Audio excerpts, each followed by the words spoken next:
I'm like Chipos, man. I got this. Opposite me today, we've got Akhmed Yakoob. Alhamdulillah. You specialise in criminal defence, right? There's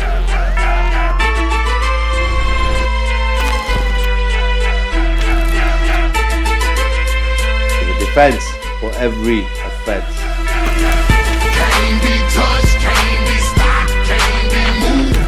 Originally was arrested for a possession of a firearm with intent to endanger life. The discharge takes place, but the police can't find no bullets. The police couldn't find no bullets, and they couldn't find the gun as well. So in the end, he got not just the police force; it's everywhere. If you think that there's no racism left in England or anywhere else in the world, you're mistaken. It's everywhere. I walked out that room.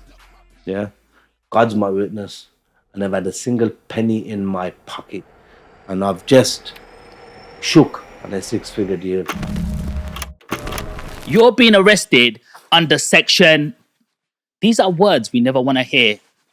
And just like financial literacy, we're not really taught anything about law. So today, I've got someone who's purely qualified on the criminal side. It's going to be an amazing episode.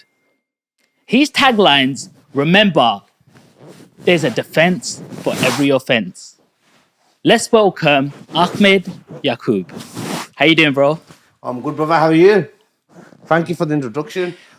Thank you so much for coming, because you've traveled quite far today. 2 hours and 40 minutes.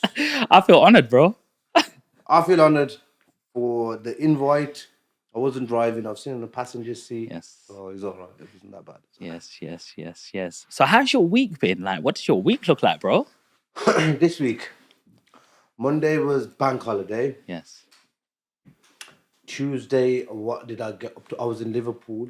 Okay. For work or? For work, for a case. Wow. My work involves me traveling all over the UK. Okay. So with AI and technology, you can just do a Zoom call. Are you into that bit, or do you like to see a person in person? No, I mean, my area of law is a bit different. When you're charged with a criminal offence, with a potential sentence of 15 years, for example, Wow. You don't want to be talking to a robot. Come on. That can be life-changing for somebody. Of course, and it has been life-changing for people. Well, to be fair, these days when I come across people, it does seem like they've been talking to robots with the results they're getting, in cases and stuff. It's a bit, we'll get onto that though, but it's a bit unfair the way some people are treated in the justice system. Do you ever look at a case that's just occurred? It might come on the news or in the papers, and you look and go, do you know what? This client's actually been misled, and I could have handled that 100 times better. I've seen it happen loads of times. The media always portray people to be guilty. I say that quite a lot in my videos. When a trial starts, the media always point out that person who's on trial to be guilty. Yes. When they're not guilty at that precise moment of time. That's why they're having a trial. So the media mainly are quite biased, and they mainly like to report the prosecution case, whereas a criminal trial is a game of two halves, like football. So it can change in the next half, but the media always portray people to be guilty even before they have been found guilty. Why do you think It's this? sad, that is. Why do you think that is? I don't know. I got in touch with Birmingham Mail Okay. recently, and I told them, I said, you always report bad stuff. Why can't you report one of my results, good results? And I told them this as well. I told the editor this. I go, look, you'll probably get more people viewing that than people who have been found guilty and stuff. Because you don't hear that kind of stuff, do you? You don't hear, or you won't see a front page of a newspaper saying, man accused of murder gets found not guilty at a trial. Have you seen that before? I've not seen it.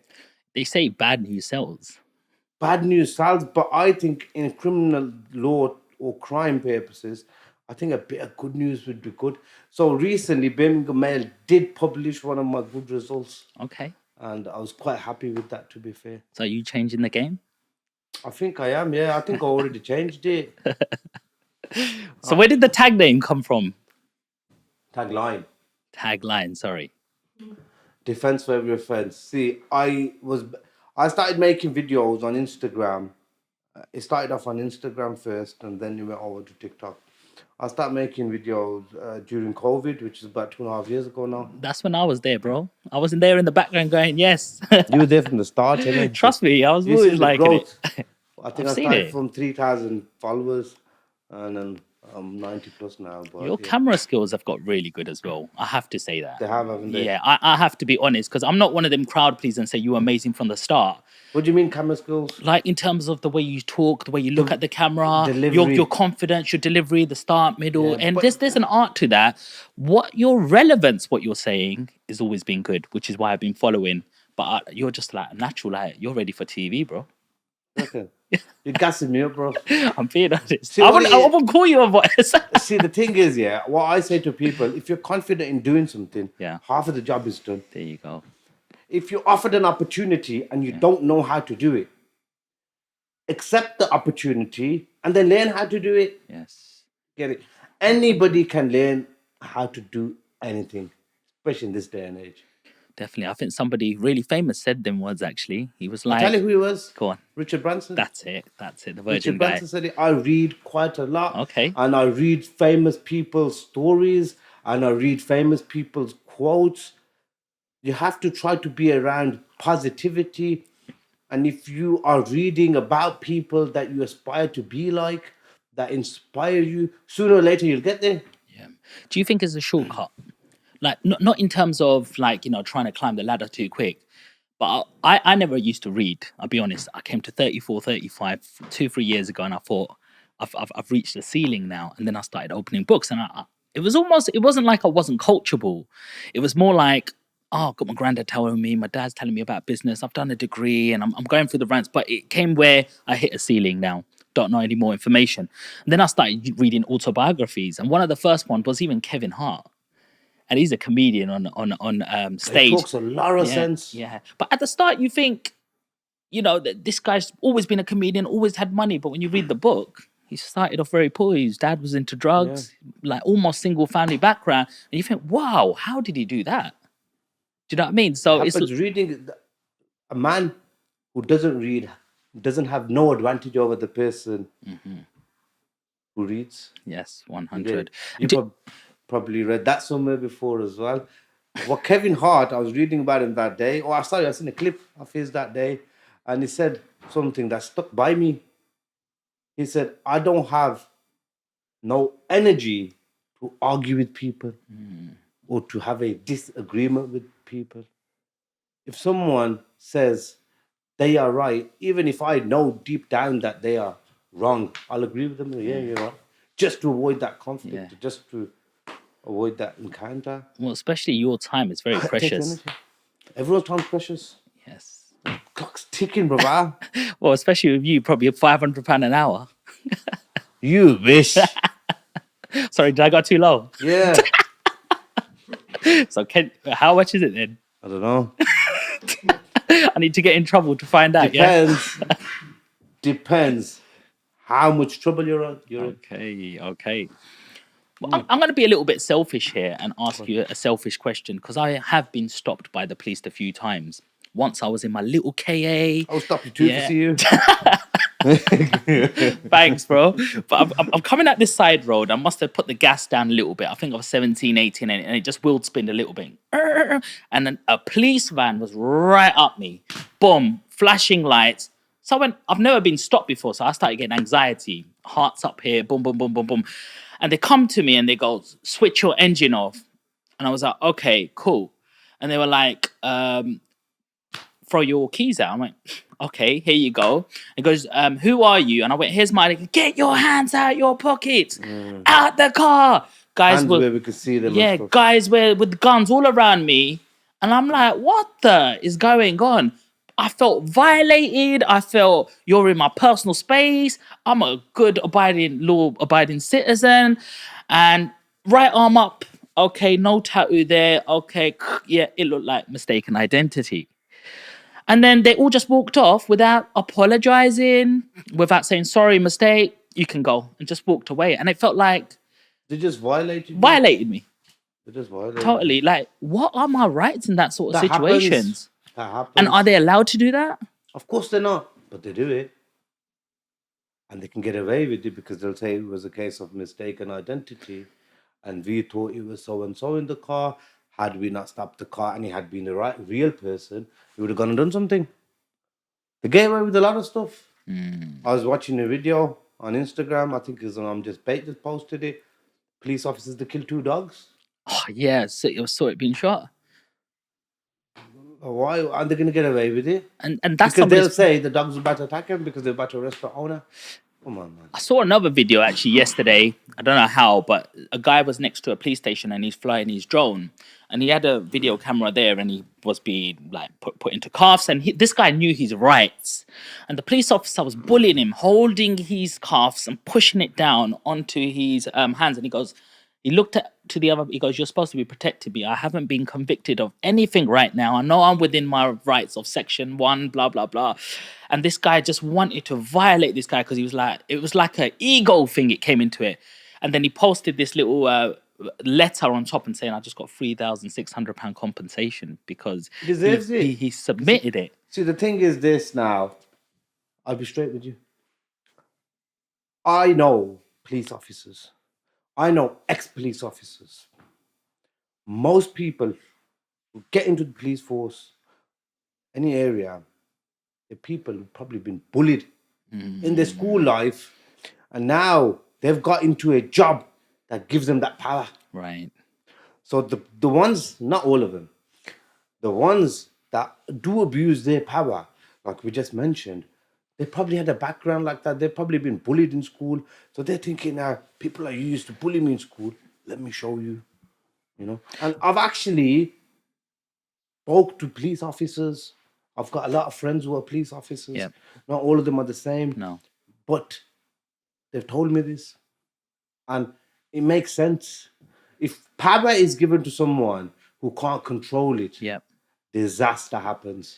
Do you think the policing system does need another extra layer of training to find out the mindset of some of these people, or how? I mean, I don't know how training would help. How would it help? I don't know. But there's a lot of... Well, let me put it this way: should there be some sort of penalty or some sort of conviction to officers who are found guilty of abusing their power, to be an example so other policemen and go, well, I don't want to be in that there should position? be harsher penalties. Yes, there should 100%. I agree with that, because that would stop and deter other police officers to do the same thing, to abuse their power, because they do it quite easily and they get away with it. I've seen another video, where this guy is getting handcuffed and he's struggling with the officer a bit. So he must have, when the officer's trying to handcuff him behind his back, he's probably, put some power in. Yeah. It's not his fault the police officer don't have no power. Should go gym. So how many times do you see a he's foul not officer? getting the handcuffs on him. He pulls out a truncheon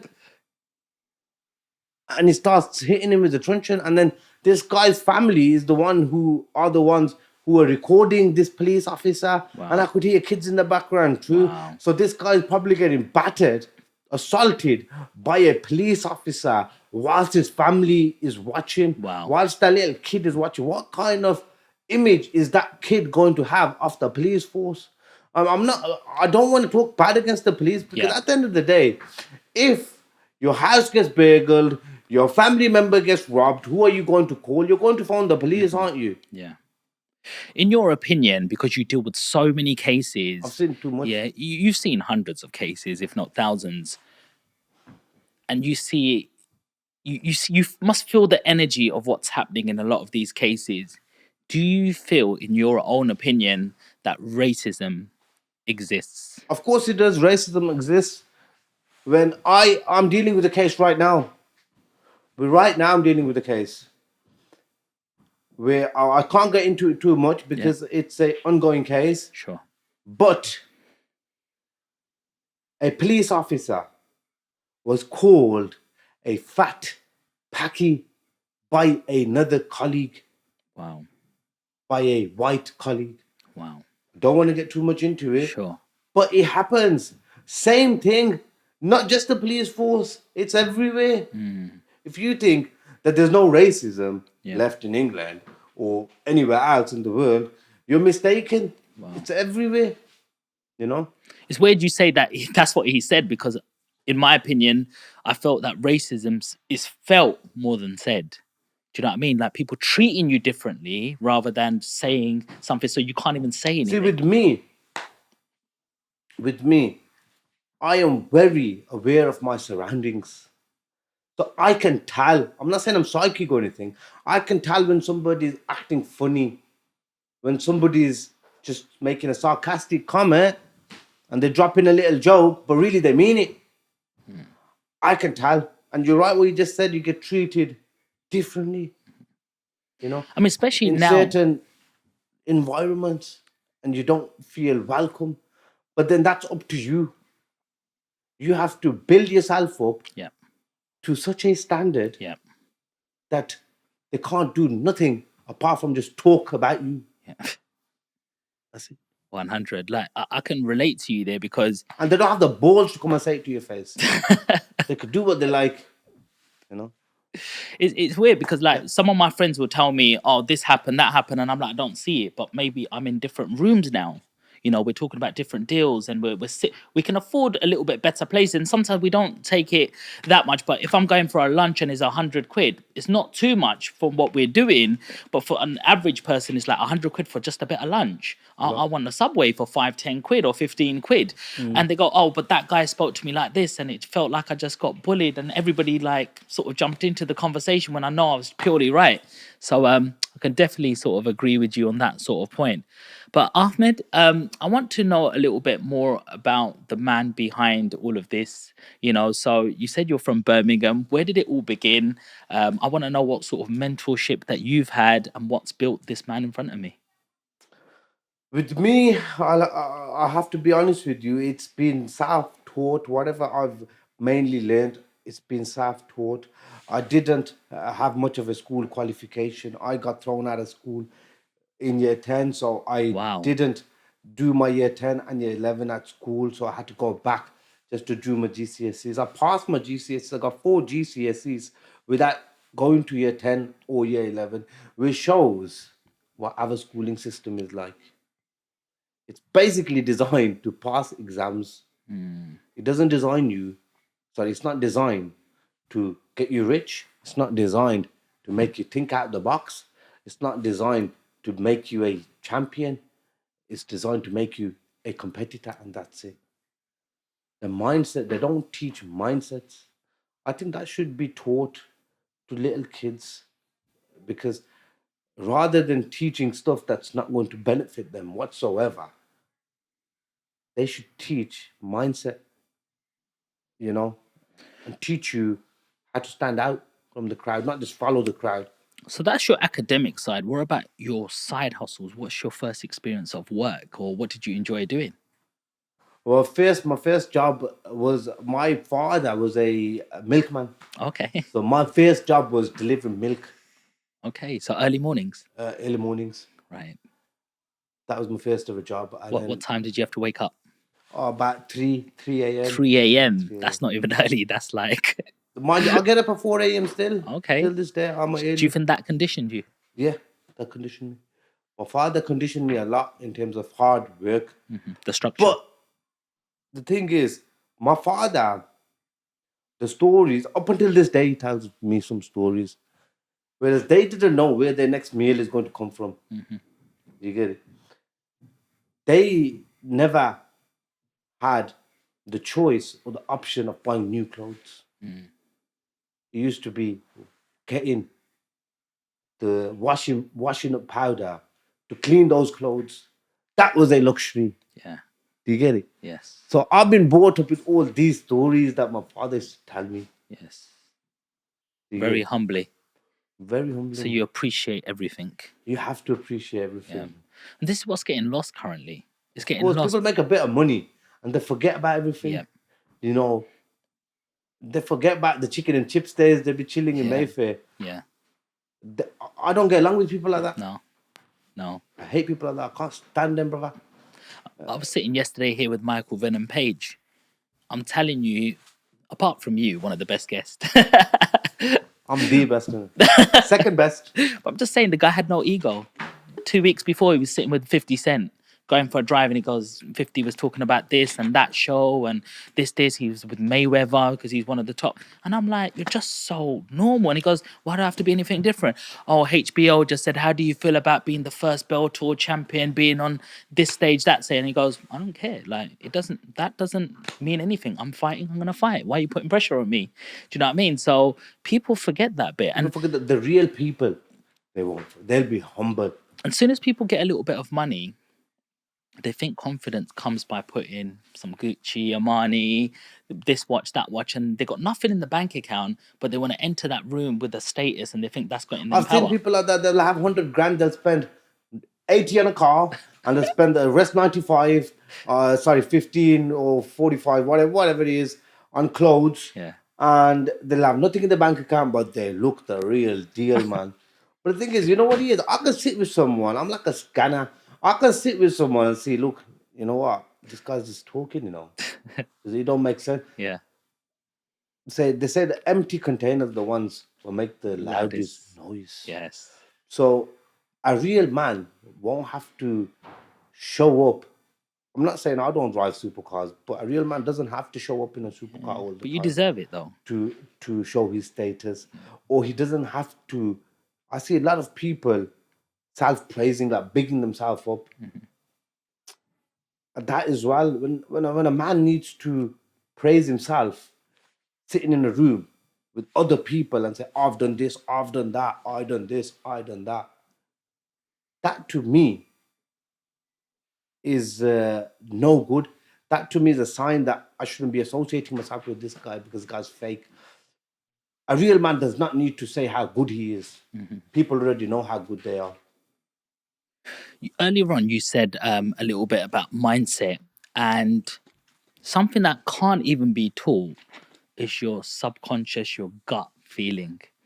Yeah, that can't be taught. But your brain picks it up. It's like, I know you're sitting here, I know the mics are here, I know the brothers are here, but the brain will pick up soon as something's gone wrong, but you might not see it, and your gut feeling is saying something wrong. But I feel that art is being lost right now. People from our generation have still got that little bit in us. Like, how do we teach that? How do we put that back into? I don't know, but a lot of kids are not aware of their surroundings. Yeah. My kids ain't. I try to teach my kids from young. So I've got a routine with my kids. Yeah. My kid, one of them, he listens to Andrew Tate a lot. Okay. And the man talks sense. I'm not saying he doesn't, he talks a lot of sense. But what he was saying to me the other day, going to school, the school's in the Matrix. So I don't want to go to school. And I said, look, the school might be in the Matrix, but it's teaching you something. Because what? Because school is teaching you discipline. School is teaching you that you have to get up. And it's not okay to stay in bed for 15, 20 minutes. No. Lazing around before you get out of bed. Because you get out of bed, you have half an hour, 45 minutes to get to school. You have to get up, you got to have a shower, you got to eat, and you got to go to school. Yeah. So that's discipline. Yes. You have to be able to do that to get anywhere in life. School teaches you discipline. If it doesn't teach you any academic stuff, it will teach you discipline. What you're going to do if your kids wakes up at 10, 11, they're going to get into that routine. If there's no school, they would be getting up at 10 a.m., 11 a.m. School, they're up at 7. My kid, that one I'm talking about, he's 12 now.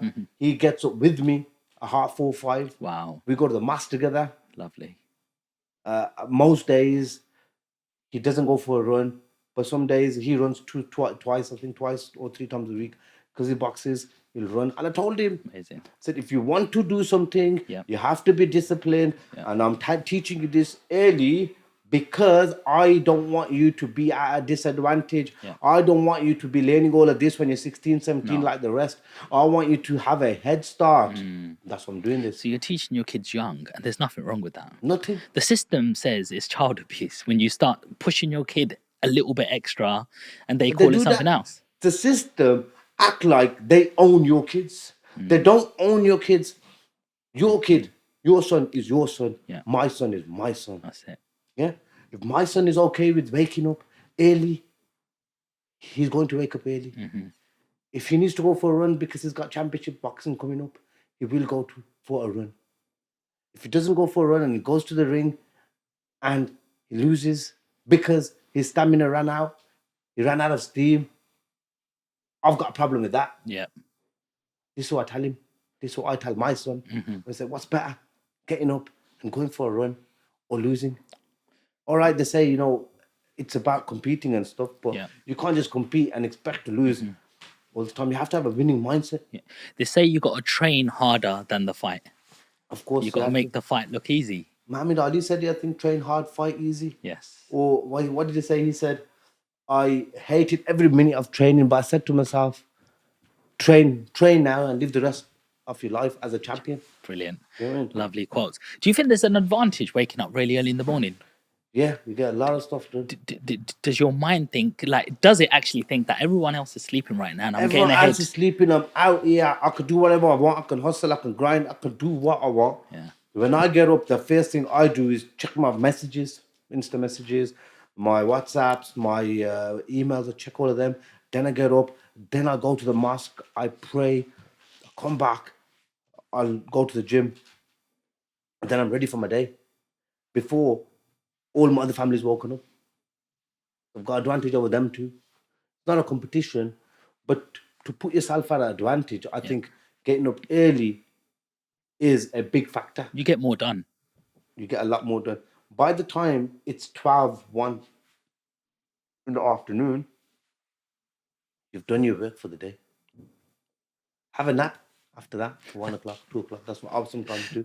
I've got a nice sofa in the office and I'll have a nice nap. Nice. Love it. Love it.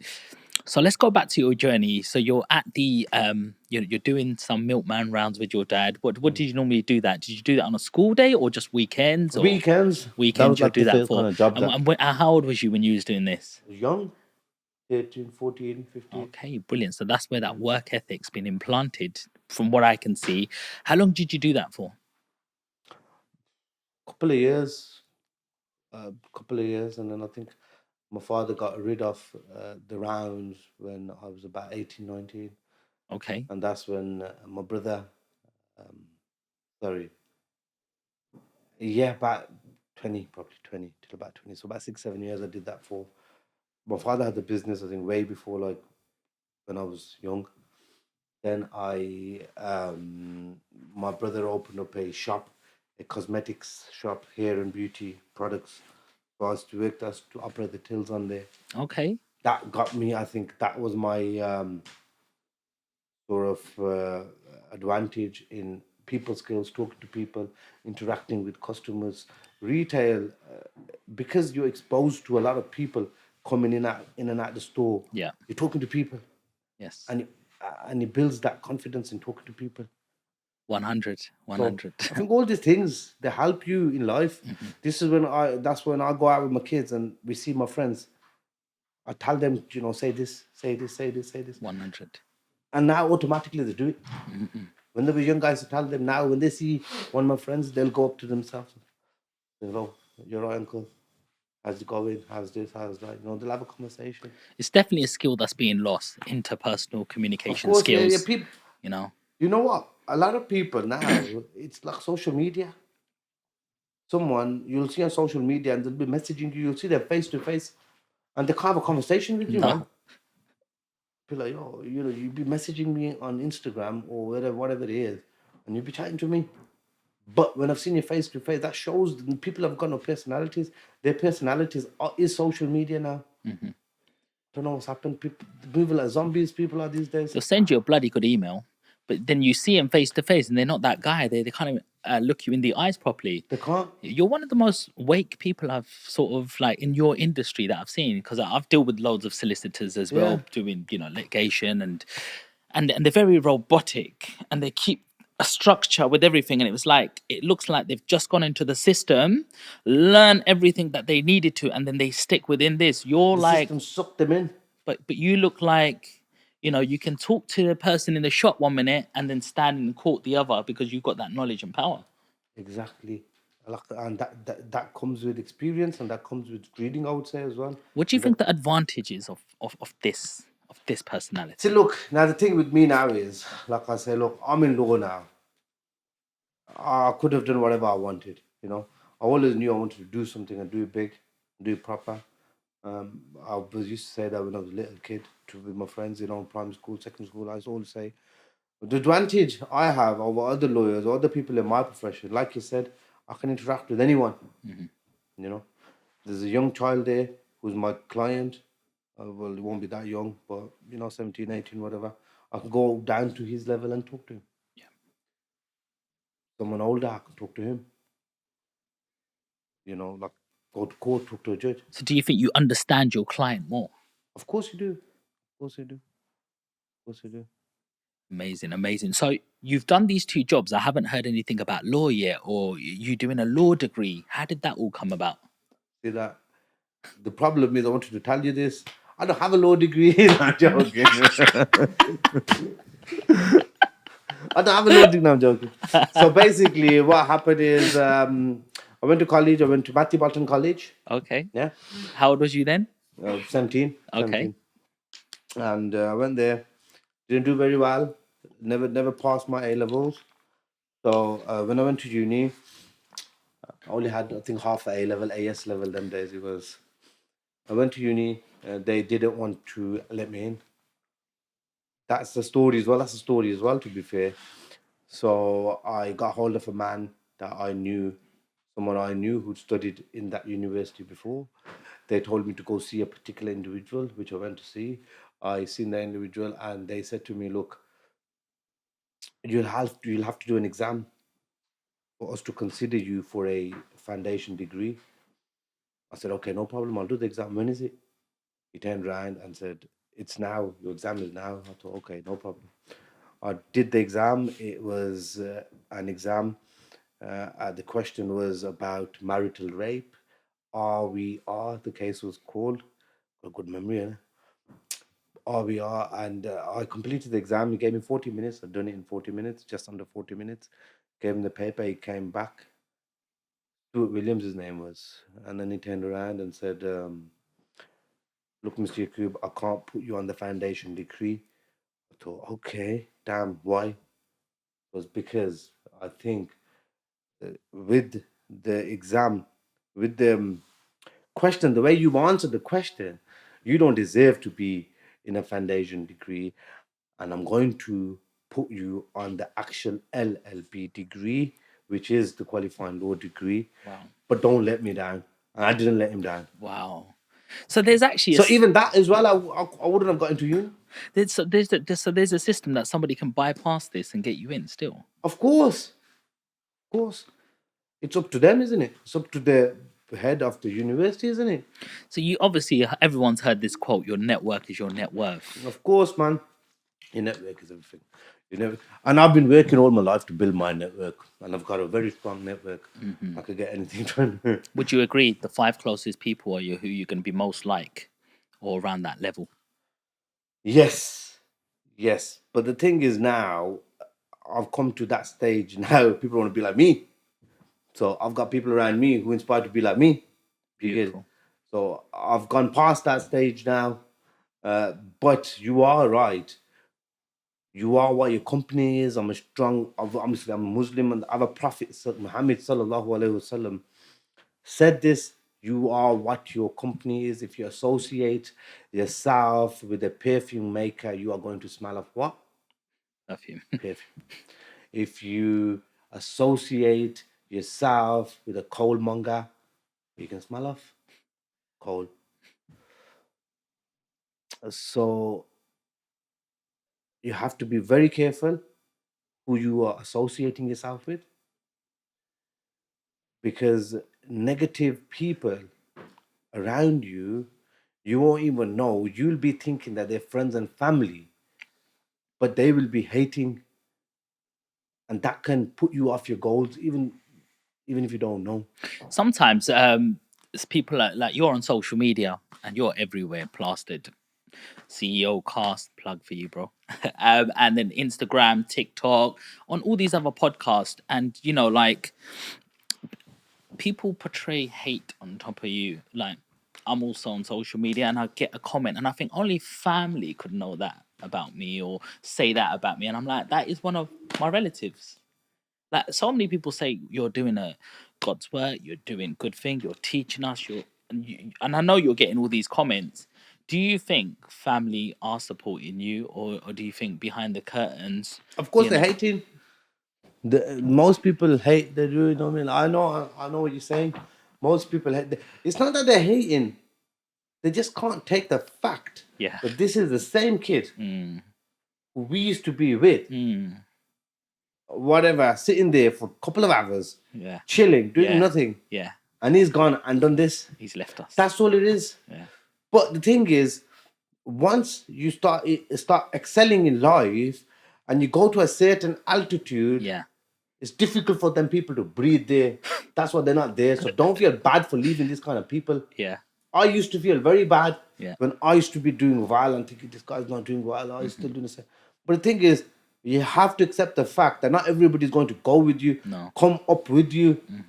People could have started with you and they fell off. Yeah. After that's their fault. That's a choice they made. You know, failure is a choice, by the way. Failure is a choice. I like that. Nobody fails by chance. It's a choice. Let me tell you why. Because you're only going to fail if you quit. If you try something and it doesn't work, try something else. Carry on going until you make something of yourself. There's so much opportunities right now Yeah. on earth. Yeah.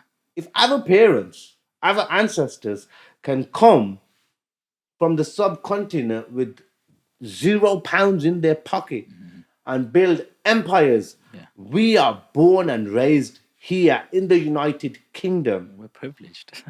The amount of resources we have, ideas, network, research, we can learn anything on YouTube these days. We don't need anything. You know, for people used to go on courses to learn stuff. Nowadays, you can learn how to dismantle a car engine on YouTube There you and put it back together. You can learn anything on YouTube. There's so much resources out there. So we're not doing well. It's by choice. It's not chance. You know. See, look, some people say this as well. You probably get it too. He got lucky. He's lucky. They don't get it. Hard work puts you where good luck can find you. And if you keep on grinding, of course the Lord's watching. Yeah. The Lord's watching. The Lord will be watching you. You know what? He's working. Look how hard he's working. I'm going to give him. Well, they say, failure is part of success. Of course it is. You know, it's not the opposite. It's part of it. You Part all of keep. it. How many times have we failed, bro? Loads of times. And people man. don't see the failure; they just People see the don't success. see it. People don't see it. You know, don't see how many times you fail. You mentioned a case earlier on, and I think it'd be good to quickly touch on this, especially when you're in the limelight. You're in social media. You're seeing everybody. People know your profile. They see your cars, your lifestyle, and they know this guy's got his way around a pound note. You know, he's got some. And there will be certain people who are watching you, and even women are attracted to things like that. And you've heard that in the media quite a lot. So all of a sudden, and I'm not saying that women cry, cry wolf, because there's a lot of innocent women who do get taken advantage of. I'm not talking about that. But the thing that spoils it is some women cry wolf and go, "This guy did this to me. He touched me. He raped me, for example." But she might be lying. Now, do you think there's a harsh penalty for women that they can be set as an example that if you, as a woman, abuse this position, that there's gonna be some backlash for you saying There's that? a case recently. I made a video about it. Eleanor Williams. It's a woman. She is a woman. It's a woman. Yeah. And what she did was she made false allegations against 3 different people. Wow. So these 3 people were not linked to each other. So she's made this allegation at the same time regarding 3 people. And the allegations were that they've groomed her and they've raped her and they've drugged her and all sorts. And she got found out to be a liar. Not from the trial, but I think she was talking to a friend or something and she released information that, look, I'm just making this up. It never really happened. I don't know these guys, some of them. But these guys now, one of the guys had on his wall outside his house written, "You dirty rapist, go back to your country." Another guy had paedophile written.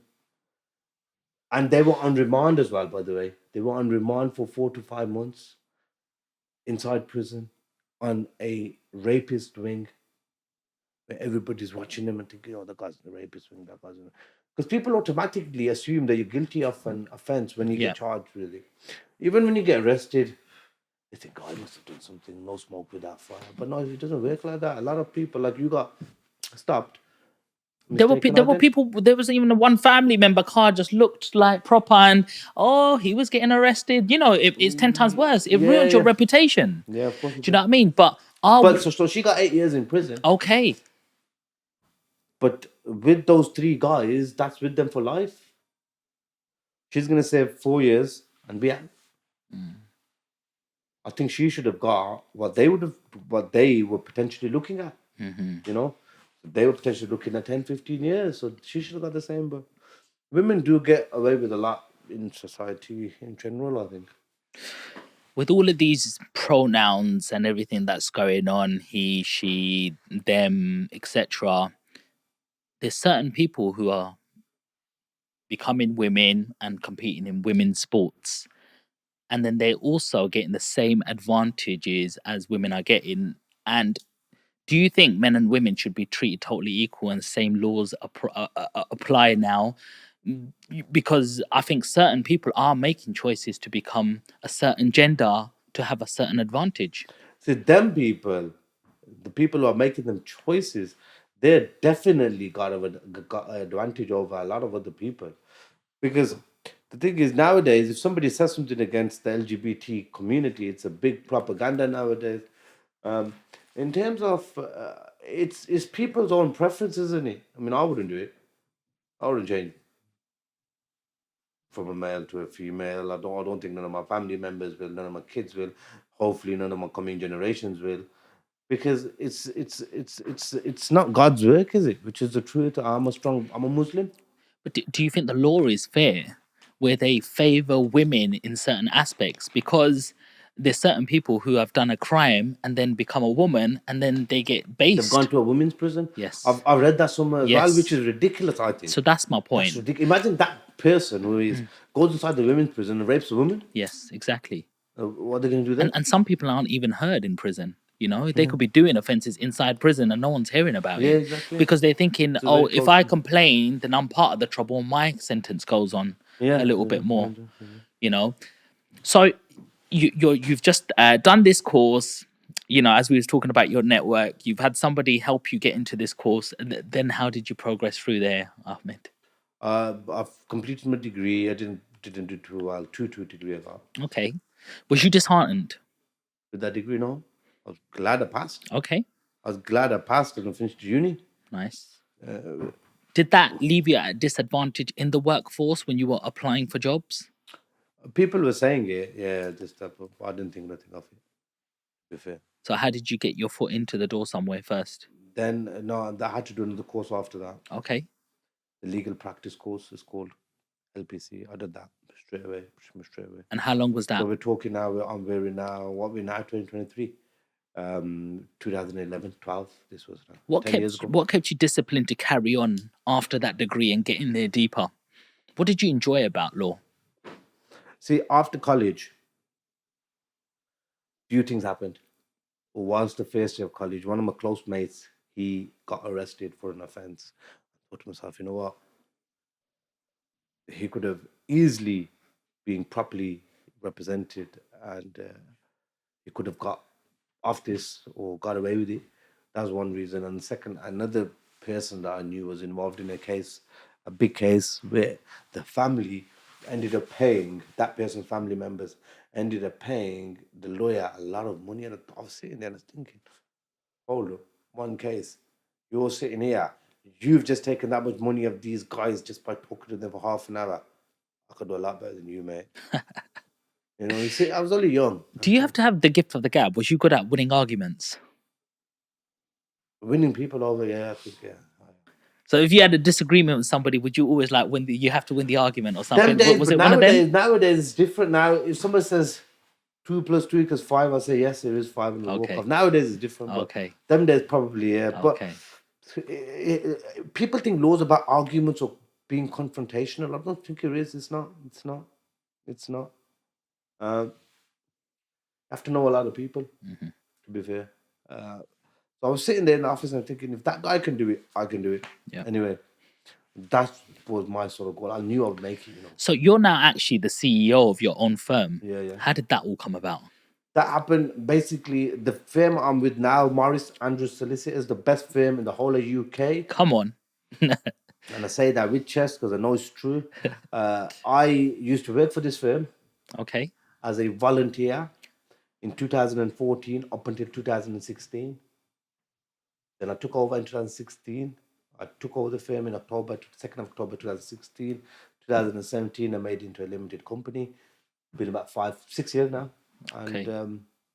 taken over, man. We've taken over. There's a lot of people who are employees and they just look at the task in hand and they stay in that system for 20 years. I bought a little series out recently as well where I used to work in McDonald's myself. And then they retire. Then they'll be looking forward to their pension Yes. and all of that stuff. So how does an employee get to CEO? See, with me, I wasn't an employee. I was someone who went into a firm and said, look, I'll work for free. So that's I called, saw an opportunity. so there's a name for that. It's called delayed gratification.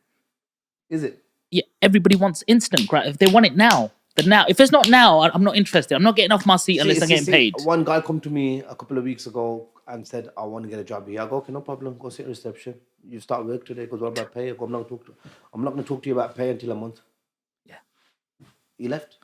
And that was an opportunity for him. That was the best opportunity he could have had. That guy there. He walked into my office and said to him, he's come through a source. Yeah. And I said to him, you come to learn? I said, yes. Okay. Done. Never spoke about finances, never spoke about money, never spoke about anything. He came to work every day for 3 months from 40 miles away, 45 miles away. Mm-hmm. After that, I said to him, you know what? I'm impressed. Yeah. You've shown that you actually want it. Yeah. I didn't want you to do it like me. I was penniless for about 3-4 years. Yeah. Literally penniless. Yeah. I'm going to start paying you now.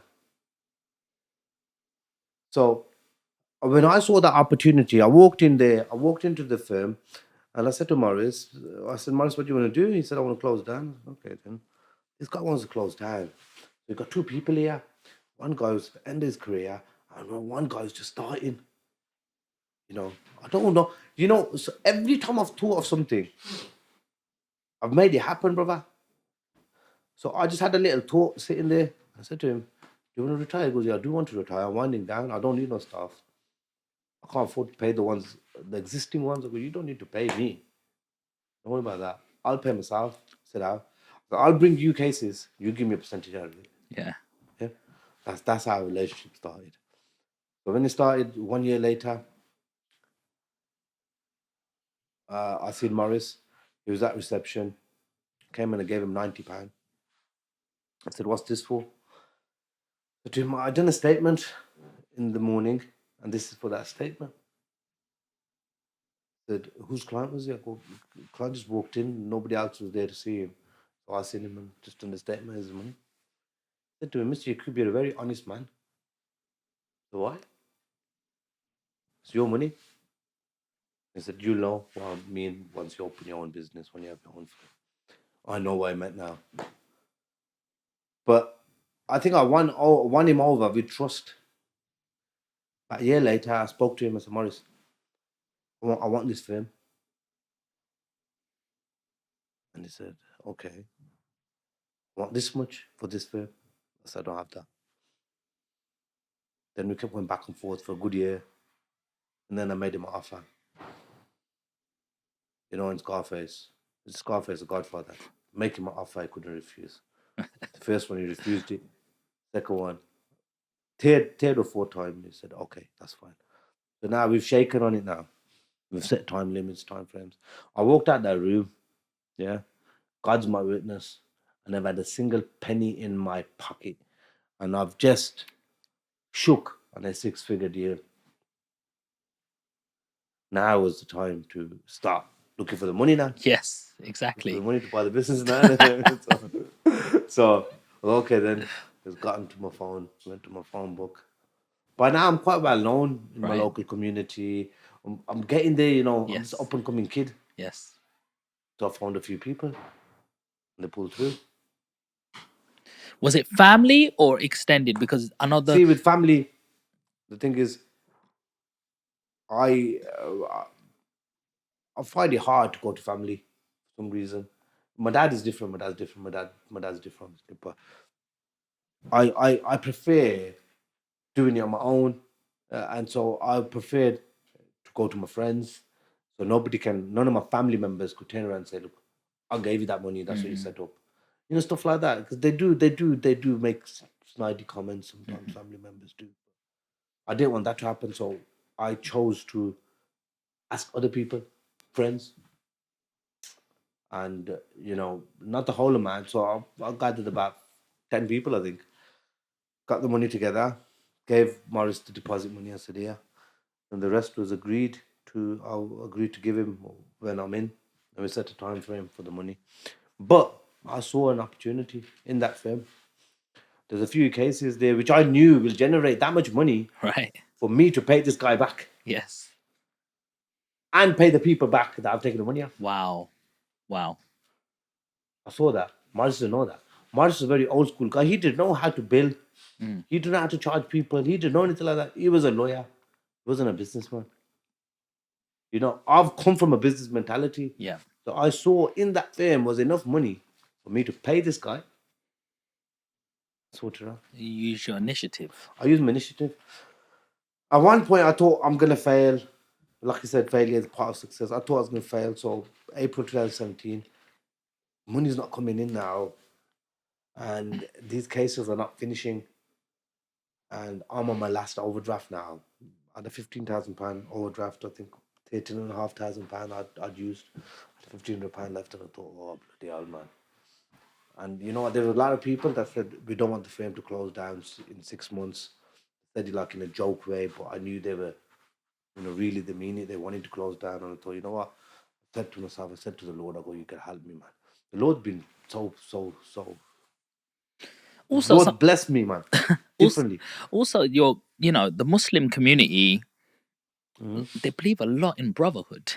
Of course they do, man. And some of my friends have said, Sean, I need some money. And I just joined this group and I've just converted, for example. And he goes, somebody just offered me 10 grand straight away. He goes, do you need help with that to get to this stage?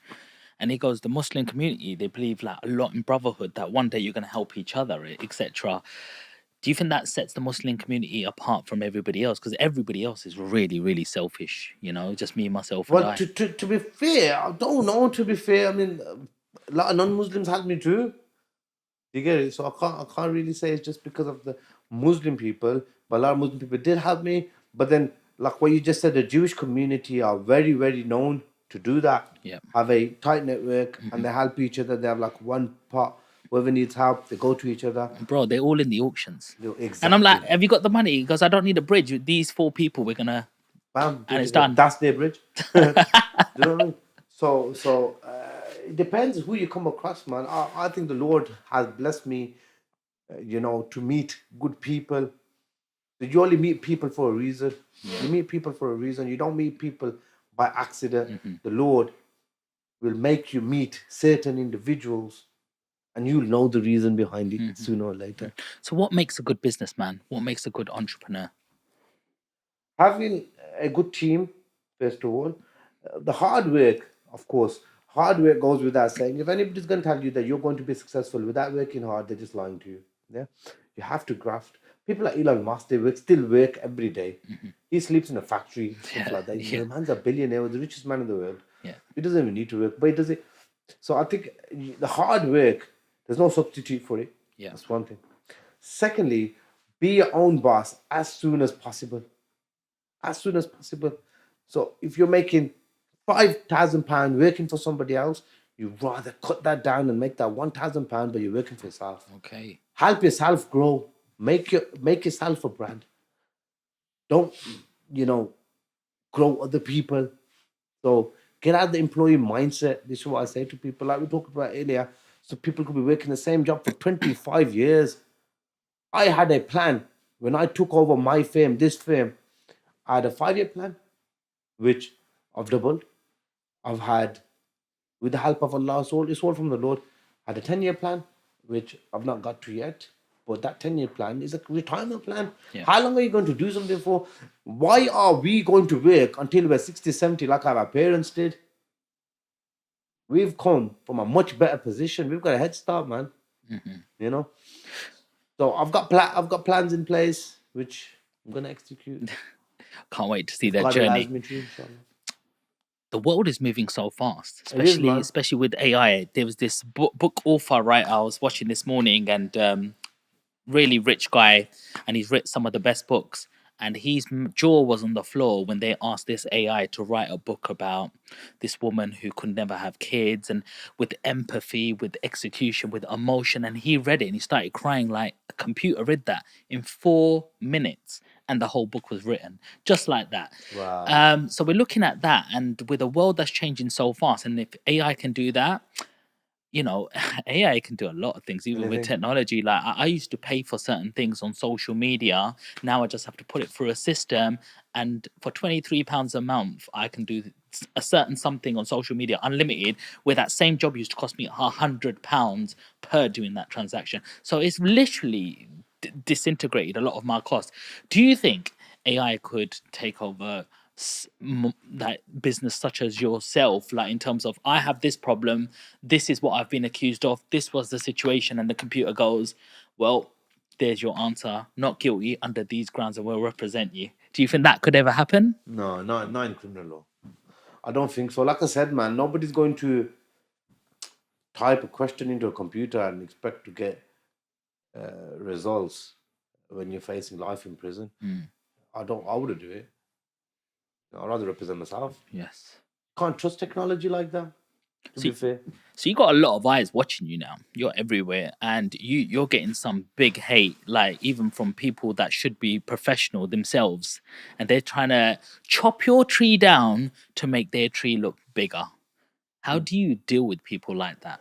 You know, when your energy is magnetic and contagious, when you automatically attract attention without even trying, negativity comes with it.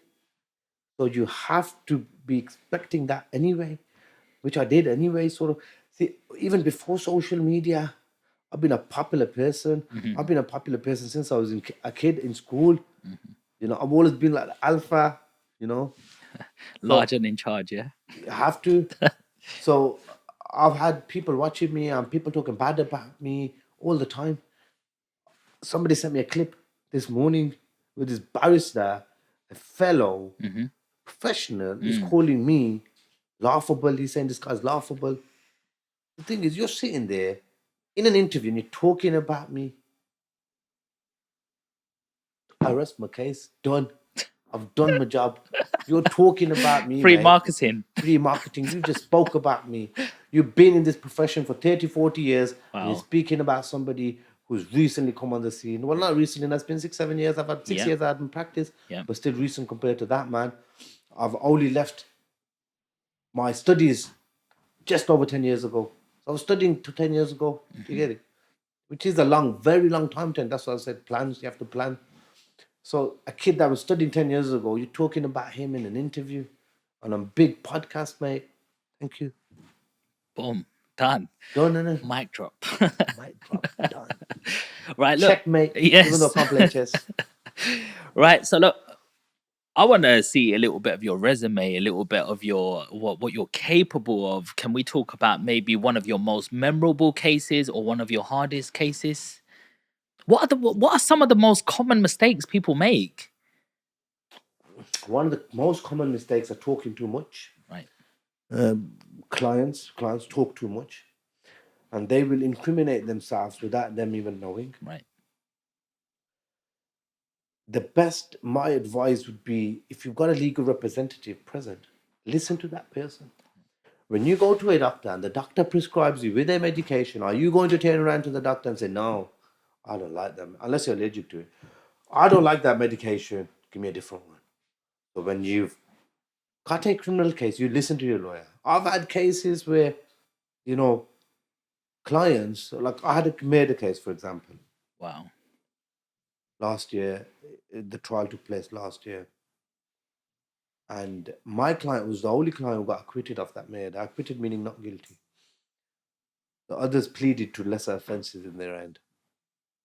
But my client was found not guilty by the jury. He called me even before going into the police station. And he said, this is what's happened. What do you think? He told me what happened. He goes, I went there. I seen the screaming, shouting. Picked someone up and I drove off. I go, no problem. I go, you haven't done nothing wrong, by the way. Because he's sure. He goes, everyone's saying I've done this, I've done that. I go, you have not done anything wrong. You've given me your instructions now. I know your side of the story. You let me now do my job. So I've told him what's going to happen from the outset, even before he's gone to the police station. Okay. And that means a lot, by the way. I've told him Because exactly. people are shitting themselves in that position. They think their whole life is over. And your words. Exactly. So how calming or comforting that must be, only they can tell me. Obviously, I can't say it because I'm not in that position. So I've told him this. I said, go on to something. I'll see you at the police station tomorrow or whenever. Went to the police station. I did a pre-prepared statement, which basically means it's a statement setting out his defense from start to finish. So we've given a full account of what's happened on that night, even before the police have turned around and given us anything. Even before the police could say, your car was at the scene. Right. Even before the police could turn around and say, the cell site of your mobile phone being in that area where the murder took place. Even before all of that, we've said, yes, we was there. But I've told him, once we give them this information, they will charge you for murder and they will remand you. You're not going to get bail, but at trial, you're going to be found not guilty. It was almost a guarantee. It wasn't 100. You can never be 100%. Because the only thing that is guaranteed in life is death. Apart from that, nothing else is guaranteed. Simple as that. I tell that to my clients as well. Yeah. When my clients want guarantees, like that guy, that barrister guy I'm talking about, should have given him. I don't even know his name. Don't give him importance. Don't. He said, "I'm promising people the world." Where I've made videos saying I can't guarantee a win. The only thing, like I just said, guaranteed in life is death. But what I can guarantee you is, from experience, that I won't leave no stones unturned, me and my team, in the preparation of your case. Which I did. He got found not guilty. And I told him, I said, told you. Thank you. Not very appreciative. Some clients are appreciative, some clients are not. Wow. But it is what it is, isn't it? Wow. It is what it is.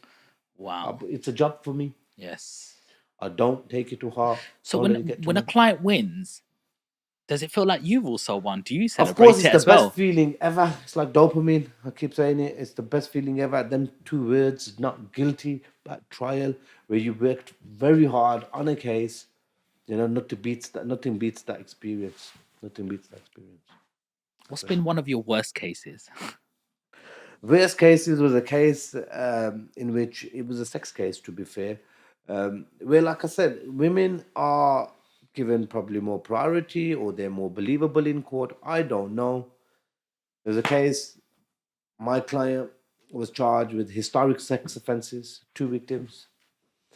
That both of the victims are saying that my client did this, my client did this, my client did this. We said, okay, no problem. The client goes, listen, one of the dates, I wasn't even in this country. I was away. Here's my passport. My old passport he gave to us. Gave us a receipt, a duty-free receipt from Dubai somewhere. So we gave that to the courts. Told them that.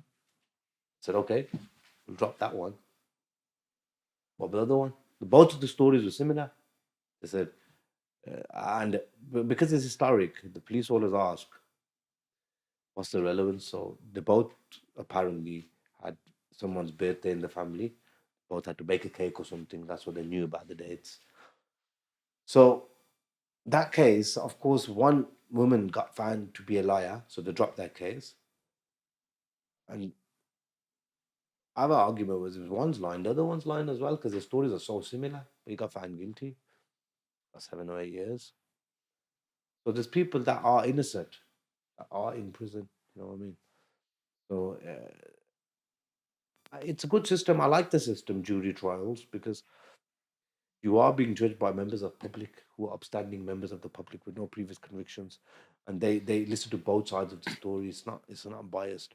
But a judge would, I think, be more prosecution biased. I don't know how a trial would be in front of a judge, to be fair, but I prefer jury trials. I actually like the judicial system, and that's why I'm in law. Innit? I love law. How do you deal with failure?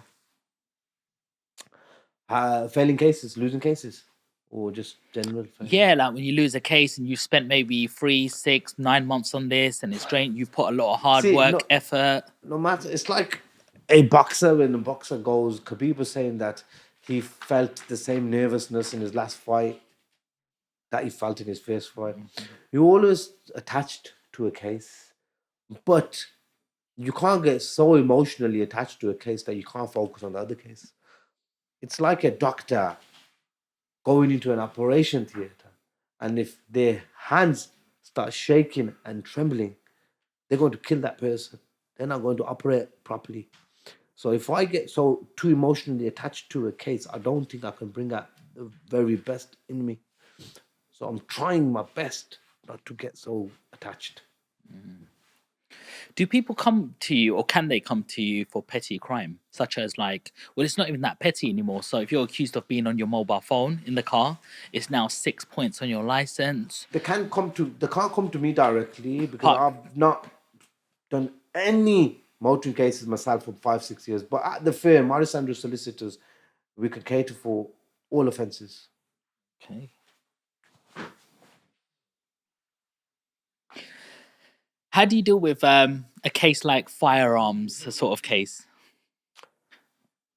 It all depends what type it is. Is it just a possession of firearm? It could be a possession of a firearm with intent to endanger life. It could be a possession of a firearm with intent to cause fear of violence. So it all depends on the case. Can you speak about one of the cases involving a weapon? Yeah. The one I did last week, very good case, and the client deserved a good result. Where it was a case of the client originally was arrested for a possession of a firearm with intent to endanger life, which basically is what it says on the tin. You've got a firearm and you intend to endanger somebody's life with it. The CCTV, I made a video about this case, to be fair. The CCTV of him coming out of a premises with what looks like a gun, what looks like a real gun. Right. My client's instructions were no. I mean, the discharge takes place, but the police can't find no bullets. The police couldn't find no bullets, and they couldn't find the gun as well. My client's instructions were that gun wasn't a real gun, and the only thing he intended to do was cause fear. Right. Put fear in those people, because those people turned up at his family business with machetes, and they can, if the full CCTV is played, which for the full CCTV is not on my Instagram or TikTok, it's from his family business, where they can be seen running into the family business, a snooker hall, I think, or some hostel or something. They can be seen coming into that place with machetes and weapons, and then you can see them coming back out, and he's running back now with a gun. And then he gets run over and all of that stuff. So in the end, he got 5 years. 5 years. So he has to save 2.5 years and he'll be out. Whereas he could have got 15, 16 years, the poor kid. Wow. What if I got into a fight and I hit this person wrong? He hit the curb, and the Wrong. worst and the worst was to happen, and I'm there right now. And See, look. the police are gonna say, "Well, you've just murdered somebody," for example, but this guy hit me first. My advice, first of all, would be to you, if the police come, don't say nothing to them. if they're going to arrest you for something like murder, no matter what you say to them, they will still take you to a police station. Once you get to the police station, then you explain yourself in a police station interview. But before you do that, get a legal representative. Even if you don't get me, get someone. Because that way the police will give them disclosure. Disclosure is the evidence against you. If there's no legal representative, then you go straight into the interview without knowing what the evidence against you is. So if that person has come into your face and you feel that he's going to strike you or he's coming to your personal space, then there's something called a preemptive strike, which means you're preempting and you hit the guy before he hits you. So you're thinking he's going to hit you and you hit him. It's actually allowed. Of course it is. That's self-defense. You can hit somebody first in self-defense. If somebody comes up in your face and you fear that he's going to hit you, you can hit him first or hit her first in self-defense. I didn't know that. And if then that guy happens to hit a curb and pass away, unfortunately, very serious matter. Feel sorry for the family. Yes. You know, we are humans at the end of the day. 100. But legally, you are not guilty. So why should his family suffer and your family suffer also? Because if you get found guilty for murder, you're going to do 20 to 25 and you're going to save all of that inside prison. So if you're 30 now, you're going to come out when you're 55 years old. You better have stayed inside there dying. So what's the point in spoiling two people's lives or two families where someone might have done something in an accident? Listen to the other person's story before making decisions, before judging. Do you think the police try to trap you sometimes with your own words and they start course they do. interrogating you again? Are they allowed to do that? Are they allowed to start? See, the police, even if somebody gets found, even if somebody's arrested, the police will sometimes try to form their opinions or force their opinions. I've been in police station interview where police officers will say, well, we believe that you did this. I've had to intervene and interrupt and say to the police officers, officer, you can't act like the judge or the jury. Your job simply is to investigate and ask questions. And please do not exceed your job role. Just do what you need to do and leave the innocence or the guilt to the Crown Court, where we're going to have a trial. The judge is going to be present. The jury is going to be present. Let them make a decision. That's the real way to do it. Have you ever watched The Bill? I used to. And how real is that when they're interrogating and asking the client with this list and exit? Is it like that situation? Yeah, similar. Okay. What case sticks out for you? What do you mean? Like, What sticks out when you think of some of the cases and something must... out of all the cases I've done? What you've done. Could be one of your first ones, last ones. Just something that sticks out. In 2018, I represented someone on a conspiracy to possess a firearm with intent to endanger life. There was 9 people on that case. Only one person got found not guilty, and that was my client. That stuck out quite a lot because the client thought he was going to go to prison for a long time. And after the trial finished, the client actually shook my hand and said, you know what, you've done your best, whatever happens and how it happens. He got found not guilty. One of my favorite cases. Very appreciative client. Very appreciative. Sometimes you guys are not liked. They say, look at that guy. He's got no morals. He's got no ethics. This is what the charge was supposed to be. We've seen some evidence and this guy's got that person off. How do you manage that? You'll be reading my comments, innit? The thing with that is you have to let people say what they're saying, because the thing is, if there was no defense lawyers in the UK, what would happen? People would get arrested and go to prison. How are you going to house that much people inside prison? Because not everyone who's being arrested is guilty. So first of all, how are you going to accommodate all these people who are being arrested? The government won't be able to. There's a job that defense lawyers do. And we don't make up stuff. We follow clients' instructions. And sometimes the prosecution of the people who are making the mistakes, they make a lot of mistakes. And if prosecution make mistakes and we jump on those mistakes, and because of that, my client has got off, then well done to me. Well done to me. I've done my job as a defense lawyer. It is better to risk saving a guilty man than to condemn an innocent one. Do you ever Not have my words, Voltaire. Do you ever feel that any of your people that you're representing that they're actually not telling you the full truth? Of course, yeah, a lot of people withhold the truth. And how do you deal with that? I mean, I don't want the full truth of them, or I don't want their full life story of them. If they give me enough for me to build a case, that's enough. I don't need their full life story. You know, the CPS will give me evidence. I'll go through the evidence with them, and based on that, I'll run the case. So, but I don't need their full life story. What annoys me is when people lie to me and the evidence is otherwise. And I said, come on, man. Come on, look at that. Look at that. Yeah. You know, it's black and white. What are you lying to me for? You know, it doesn't like just say some people will lie to an extent that no, I wasn't there. Hello, sir. You being there will not make you guilty. Trust me. I wasn't there. Your phone says you were there. And you know what? Your car was in the area as well. The ANPR says it. Right next to your co-defendant. Yeah, I think I was there, you know. Yeah, but what can you tell me first? It doesn't make you guilty. Yeah. You know, work with me, man.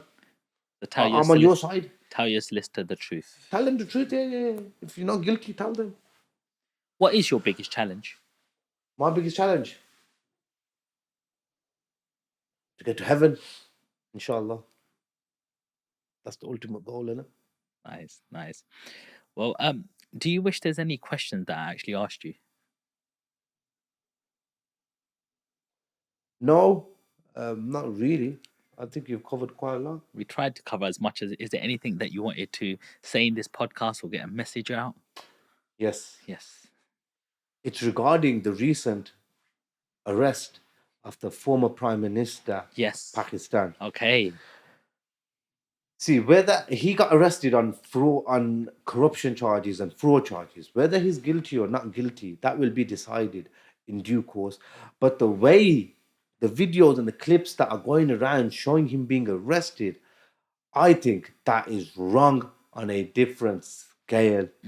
Because why should a leader of a country or an ex-leader of a country be put through that for the whole world to see? You're making a mockery of your country, which is my parents' birthplace. You're making a mockery of that country. Since then, I've seen on social media that it's been released today. Okay. One thing for sure is whether he's guilty or not guilty, one thing that is a fact that no leader in Pakistan since the formation of that country has completed a full 5-year term.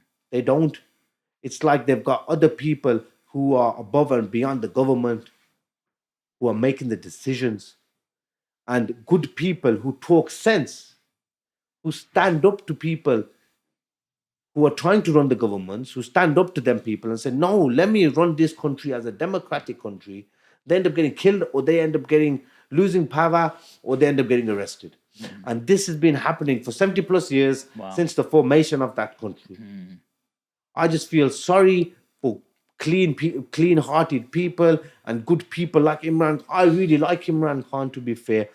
I myself, I don't support his party in terms of politics. I try to stay away from Pakistani politics, but that person is a likable character, and he did portray a good image of Pakistan for the short time that he was Prime Minister. Why is he in trouble at the moment? They're saying that he sold some gifts. The government, the government, from the government safe or something like that. So the government got some gift from members of the public or whoever, and he's gone and sold them. And the gifts they're talking about are some watches. Why would a man of such a caliber need to go and sell watches? See, it's just a political. It's a political target, and the other political parties are targeting that man because he's getting so popular, and it's going to be very hard for them to handle in the elections. He's getting too popular, and I fear for his safety, to be fair. Wow. I do fear for his safety. So may God bless him. May God protect him. He has been released. May God continue to protect him. Wow. I did see a few months ago someone tried to shoot him. Yeah, in the leg or something. I don't know if that was real or fake. Again, I don't know. But the rest was real.